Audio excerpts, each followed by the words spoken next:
होटबा के ललिया जीबी से चटता, होटबा के ललिया जीबी से चटता, हाँ जीबी से चटता। मोरे गोरे गोरे गलिया दाँते से काटता रे सखी, गोरे गोरे गलिया दाँते से काटता। होटबा के ललिया जीबी से चटता, होटबा के ललिया जीबी से चटता, हाँ जीबी से चटता। मोरे गोरे गोरे गलिया दाँते से काटता रे सखी, गोरे गोरे गलिया दाँते से काटता।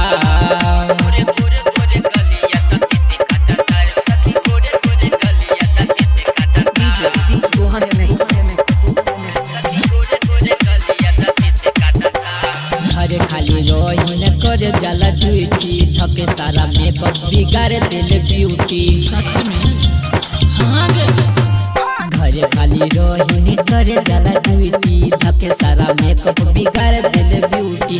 करी जब मना साला हमके डटता, करी जब मना साला हमके डटता, हाँ हाँ हमके डटता। मोरे गोरे गोरे गलिया दाँते से काटता रे सखी, गोरे गोरे गलिया दाँते से काटता।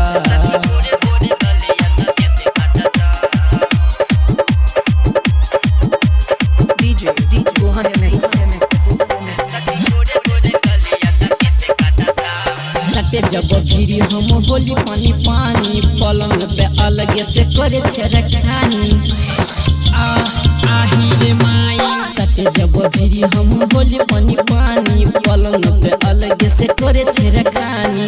ऊपर नीचे रोज सखी हमके दबाता, ऊपर नीचे रोज सखी हमके दबाता, हाँ हाँ हमके दबाता। मोरे गोरे गोरे गलिया दाँते से काटता सखी, गोरे गोरे गलिया दाँते से काटता। Losi recording studio, Ghongepur, Saharsa.